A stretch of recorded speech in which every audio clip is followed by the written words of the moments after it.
Merci beaucoup à tous pour vos nombreuses questions. Donc, comme je vous le disais en introduction du webinaire, on ne va pas pouvoir répondre ce matin à toutes vos questions. Par contre, elles sont toutes prises en compte, sauvegardées. Et donc, à l'issue de la restitution, lorsqu'on mettra en ligne la restitution, on mettra aussi en ligne un document associé avec la réponse aux questions que vous aurez posées et qu'on n'aura pas pu traiter. Alors, parmi les questions qui ont été posées, donc il y a des questions qui concernent plutôt les champs électromagnétiques que l'on regardera dans la deuxième partie de la matinée. Donc, je ne vais pas les poser tout de suite. Peut-être sur les questions posées, donc une question qui était posée par Anne Souquier, que je vais poser à Antoine Carlier, sur les résultats peuvent-ils être extrapolés à la Méditerranée en l'absence de sites d'essai et d'espèces de cette zone dans le projet Species. Antoine, je peux te laisser dire quelques mots sur… Oui, je peux dire 3 mots.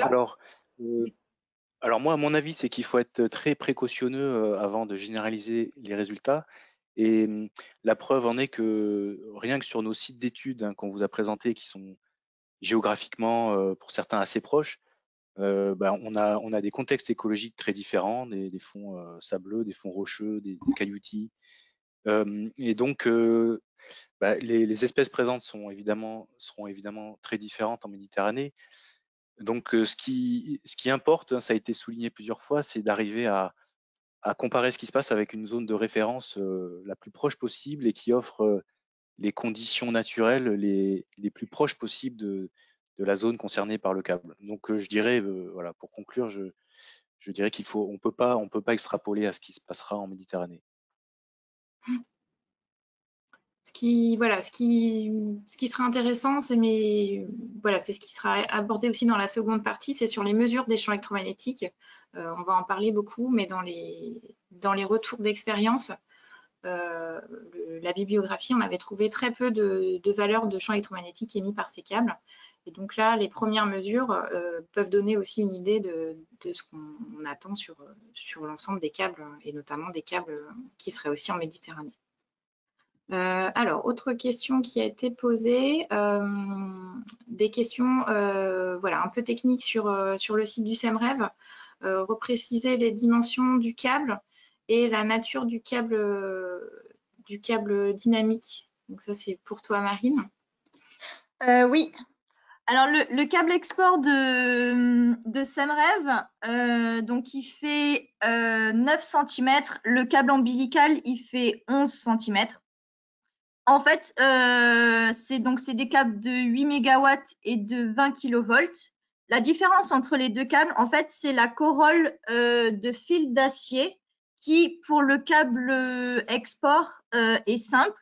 Et pour l'ombilical, il y en a 2. Voilà. Super, merci beaucoup. C'était très précis et illustré, super. Merci beaucoup, Marine. Alors, dans les autres questions qui ont été posées, des questions sur les impacts sur la population halieutique. Donc, peut-être pour toi, Martial. Donc, on a parlé effectivement de quelques espèces qui sont exploitées là dans les premières présentations. Il y aura une présentation ensuite sur les effets des champs électromagnétiques sur 2 espèces également exploitées, donc le homard et la coquille Saint-Jacques. Mais Martial, je peux te laisser répondre un peu? Ouais, pas de souci. Merci beaucoup. Dans le cas du suivi que l'on a pu faire à Bréa, il faut bien avoir en tête que c'est déjà une zone assez importante pour la pêche des crustacés, notamment pour le homard. Et on était à proximité de zones avec un habitat qui est tout à fait cohérent. Je pense qu'il faut surtout retenir, c'est que avec ce type de structure, on propose un habitat qui est favorable à cette espèce-là. Donc, ça enrichit le milieu à cet endroit-là. Clairement, on peut pas, vu le nombre de matelas et vu la surface de roche qui est à côté, on peut pas indiquer que ça ait un effet de production supplémentaire en fait. La seule chose, mais là pareil, on a une espèce qui est aussi mobile, si elle restait un certain temps sur les structures à ne pas bouger, effectivement, elle ne serait pas du tout prélevée par la pêche et donc on aurait une partie de biomasse qui ne serait pas accessible à la pêche. Donc on aurait un effet, cantonnement ou zone ferme. C'est plutôt ça qu'il faut retenir. Je pense que ce qu'il faut surtout retenir, voilà, il y a une structure qui est en place et qui est plutôt favorable en termes d'habitat en fait. Et concernant, il y avait des questions par rapport à l'activité de pêche en fait autour de ces câbles-là. Alors c'est variable selon les endroits, mais en tout cas sur le câble de Bréa, en fait, il y avait une exclusion de l'activité de pêche 200 mètres autour du câble. Merci beaucoup, Martial.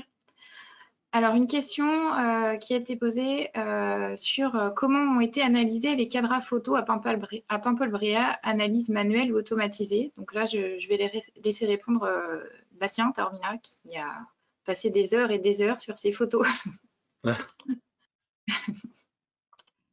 Oui, donc oui, effectivement, ces photos, elles ont été analysées par en utilisant la méthode des points aléatoires, ce qui fait qu'en fait, au lieu d'analyser l'ensemble de la photo, en fait, sur un ordinateur, on projette un certain nombre de points sur cette photo et on décrit juste les espèces qui sont sous ces points. Et ensuite, on peut faire un ratio avec l'ensemble des nombres des points et on peut avoir comme ça un pourcentage de recouvrement pour chaque espèce. Et donc nous, en plus de ça, on a optimisé en fait la méthode pour savoir quel est le meilleur nombre de points à utiliser pour avoir une description, une bonne description des communautés et qui prend pas trop de temps pour avoir le bon optimum. Donc pour ça, en fait, on a testé plein de densités de points différentes et on a choisi la méthode la plus optimum. Et on n'a pas présenté là ce travail d'optimisation de protocole d'analyse d'image, mais il y a eu un papier qui a été publié dans ICES Journal of Marine Science et qui porte sur l'optimisation de ce protocole d'analyse d'image.